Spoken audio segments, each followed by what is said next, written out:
Hi everyone, welcome to this session.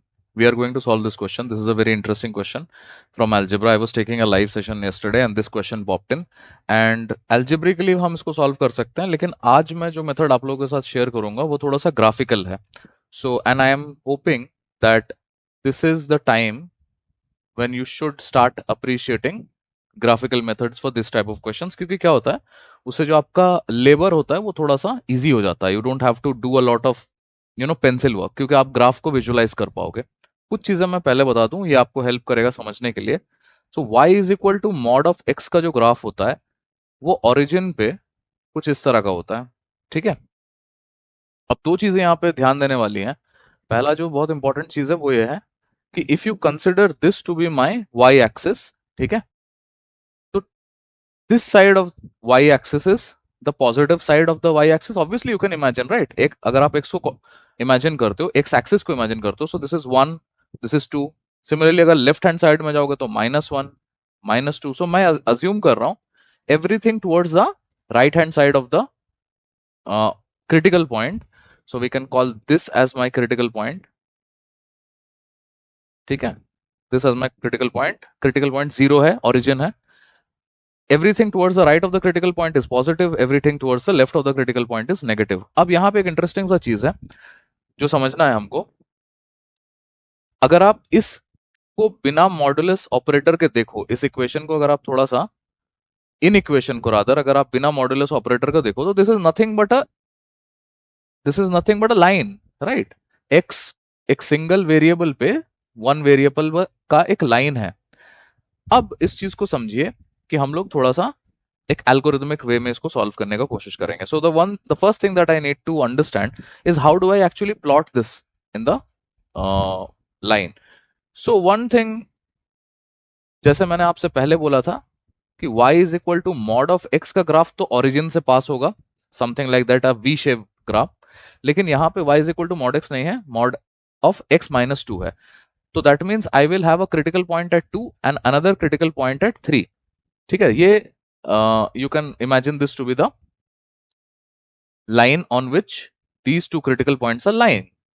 So now start visualizing that the graph that will happen will have three junction points. Let me try to make you understand that. The first junction point is this one. Okay, you can see the dotted line. अब by the very virtue of this 2 and 3, ये चीज मैंने class में भी बताया है आपको. अगर आप पुराने वीडियोस देखोगे इस सेशन में, मतलब इस चैनल के, तो हमने सेशंस लिए हैं जहां पे मैंने ये चीज डिस्कस किया है कि by the very virtue of these critical points क्या होता है कि ये तीन जंक्शंस में डिवाइड हो जाते हैं. पहला जंक्शन, दूसरा जंक्शन और तीसरा जंक्शन. आपको पता है कि मॉड के अंदर का वेरिएबल जो होता है उसके दो वैल्यूज अलॉट हो सकते हैं. एक पॉजिटिव वैल्यू हो सकता है उसका और एक नेगेटिव वैल्यू हो सकता है. तो right now we don't know what is positive what is negative, but one thing is for a fact कि 3 के राइट हैंड साइड में जो भी वैल्यूज होगा वो इस मॉड के लिए, मॉड ऑफ x माइनस 3 के लिए पॉजिटिव होगा, और 3 के लेफ्ट हैंड साइड में उसी मॉड के लिए, मॉड ऑफ x माइनस 3 के लिए नेगेटिव वैल्यूज होगा. ठीक है, क्योंकि मैं अज्यूम कर रहा हूं that 3 is my critical point. Now if you have understood that, just tell me one thing. अगर मैं जंक्शन 1 को कंसिडर करता हूं तो फिर this is also positive, this is also positive. That means अगर मैं इसको एक y इज इक्वल्स टू में लिखने की कोशिश करूं, y is equal to x minus 2 plus x minus 3, something like that. ठीक है, no problem. That is basically 2x minus 5 या कुछ भी हो, मुझे उससे फर्क नहीं पड़ता. मुझे बस इस चीज से फर्क पड़ता है कि आपको याद होगा, मैंने क्लास में आपको पढ़ाया है, y is equal to mx plus c का जो फॉर्म होता है लाइन का, उसमें x का कोएफिशिएंट जो m वेरिएबल हो सकता है, कोई भी हो सकता है, वो उसका स्लोप को इंडिकेट करता है. ठीक है. So I know for a fact now that critical point 3 के जो राइट हैंड साइड में जो लाइन बनेगा उसका स्लोप पॉजिटिव 2 होगा. ठीक है, सो it will be something like this, it will be something like this steep line. Now what about between 2 to 3? Give me 1 second, so maybe I can color it in a blue one or the green one, है ना. Now let's talk about junction number 2. Junction number 2 में this will behave negative, but 2 का right hand side में ही junction 2 है, so this will behave positive. So ये आप यहीं से देख सकते हो that this will become nothing but y is equal to x minus 2 minus x plus 3. So that means this is going to be y is equal to x cut गया, 3 minus 2 that is 1. अच्छा, y is equal to 1 का मतलब ये है मेरे प्यारे दोस्तों, ये जो लाइन है ये y इज इक्वल टू 1 का लाइन है. ये कौन सा लाइन? ये लाइन, ठीक है, जिसपे 2 और 3 बैठा हुआ है वो y इज इक्वल टू 1 का लाइन है. और इसका ये भी मतलब है कि यहां पे इन दोनों के बीच में there is no slope. Slope 0 है, यानी कि एक स्ट्रेट लाइन है, कोई उतार चढ़ाव नहीं है. ठीक है, let's do it for the junction number 3. Junction number 3 में अगर आप देखो सिमिलर लॉजिक से ये भी नेगेटिव होगा, ये भी नेगेटिव होगा. So I am getting what? I am getting minus. If you are a little smart you will know that this is minus 2x, यानी कि अगर माइनस 2x होगा so it will be a steep decreasing line. So that means इसी के symmetrical होगा, जो पहले वाला लाइन है उसी के सिमेट्रिकल होगा, but this will be a decreasing line. ठीक है, this will be a decreasing line, something like this. अगर आप चाहो तो उसको इस तरह से इंडिकेट कर सकते हो, but I mean for understanding purpose this is enough. ठीक है, नाउ हमसे क्वेश्चन क्या पूछा था? हमसे क्वेश्चन ये पूछा है कि solve the inequation for this expression, hold on, this expression greater than और इक्वल टू 5. ग्रेटर देन और इक्वल टू 5 का क्या मतलब होता है मेरे दोस्तों? That I am assuming that y is equals to this modulus expression, at the same time y is greater than equal to 5. So I can say basically a line that is y equal to 5, और वो भी y equal to 5 से ज्यादा. तो बना देते हैं y is equal to 5. तो if this is y is equals to 1, so probably y equal to 2, y equal to 3, y equal to 4 and y equal to 5, somewhere over there, है ना? समझ में आ गया आपको? what I'm trying to tell you is that y is equal to 5 will be a line something like this. और उसने ये बोला है y is equals to 5 से greater than equal to, यानी उस लाइन पे भी उसके ऊपर भी, यानी everything above, on and above this line y is equals to 5.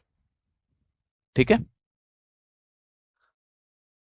सवाल सिर्फ इतना सा है कि ये जो ग्राफ है, ये green line is the graph, ये y इज इक्वल टू 5 को कहां कट कर रहा है? क्योंकि प्लीज माइंड यू, ये आपको पता ही नहीं है कि ये किस लाइन पे बैठा हुआ था. ठीक है, उसका y कोऑर्डिनेट आपको नहीं पता था. If I have to explain it in greater details, probably I would say this is nothing but 3, y, ये पॉइंट, कौन सा पॉइंट? ये point. And this is nothing but 2, 1. ठीक है, ये वाली पॉइंट.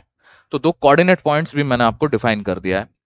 What about this? अगर आप इसको अल्फा बीटा कहोगे और इसको आप लेट्स से गामा डेल्टा कहोगे,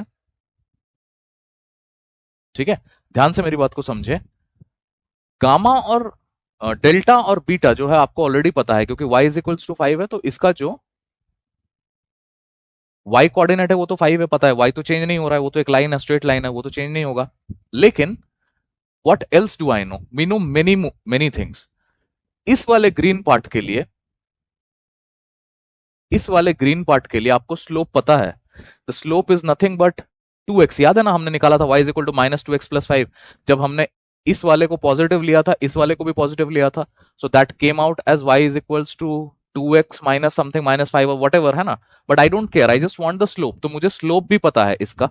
सो m is equals to 2 and I also know the coordinate. So let's substitute that in the expression. So slope is nothing but rise over run. ये आपको पढ़ाया है मैंने क्लास में और अपने स्कूल में भी पढ़ा होगा. Which is nothing but y2 minus y1 upon x2 minus x1. ठीक है, so that is 5 minus 1, that is 4 upon alpha minus 3, that is equals to 2. So this becomes कितना?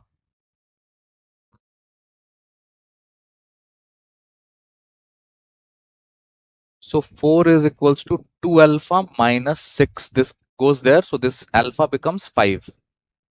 ठीक है, यानी कि this is 5, 5,5. अच्छा, what about this one? आप चाहो तो उसको मेंटली भी कर सकते हो, लेकिन अगर आप चाहो तो उसको कैलकुलेट भी कर सकते हो. तो for this coordinate x, we can find it also. अच्छा, यहाँ पे याद रखना, this is not 2, this is -2. Let's calculate it.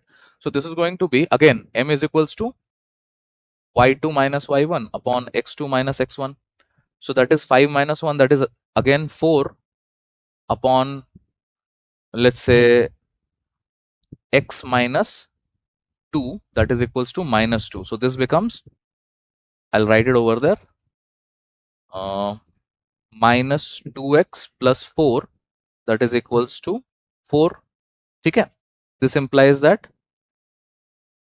minus 2x is equals to 0, x is equals to 0. ठीक है, यानी ये जो कोऑर्डिनेट पॉइंट है ये 0,5 है और ये 5,5 है. अब ध्यान से मेरी बात को समझिए, आपसे क्वेश्चन पूछा था सॉल्व द इनइक्वेशन, यानी कि अब ध्यान से मेरी बात को समझिए, आपको x के वैल्यूज निकालने हैं. तो x का वैल्यू क्या हो सकता है? ये जो लाइन है, ये जो ग्रीन वाला जो पोर्शन है, ये वाला लाइन और ये वाला लाइन, ये तो इनफाइनाइट तक बढ़ता चला जाएगा. तो बढ़ता बढ़ता कहीं ये तो इन्फिनिटी तक बढ़ता जाएगा, ये भी इन्फिनिटी तक बढ़ता जाएगा. और ये y इज इक्वल्स टू 5 का जो लाइन है, y इज इक्वल्स टू 5, ये भी बढ़ता बढ़ता इन्फिनिटी तक बढ़ जाएगा. यानी कि आपका जो सोल्यूशन सेट होगा, आपका सोल्यूशन सेट होगा, फाइनल सोल्यूशन सेट जो आपका होगा, that is minus infinity comma 0 big bracket union 5 comma infinity small bracket. So ये आपका आंसर होगा इस क्वेश्चन के लिए. अच्छा क्वेश्चन है, it take some time, but I am telling you, अगर आप इस क्वेश्चन को ध्यान से समझेंगे तो ये आपके लाइफ बहुत आसान कर देगा सॉल्व करने के लिए. All the best for your CAT. If you need coaching, Trident is open for live sessions. You can get in touch with us. Links are in the description. Description के links काम नहीं कर रहे हैं, आप डायरेक्टली जो आपका screen पे दिख रहा है आईडी, उस पर क्लिक कर सकते हो, bit.ly/trycatweb. आप डायरेक्टली, आपको मेरा सारा वहां से मिल जाएगा कि how you can contact me. ठीक है, सो bit.ly/trycatweb. Thank you.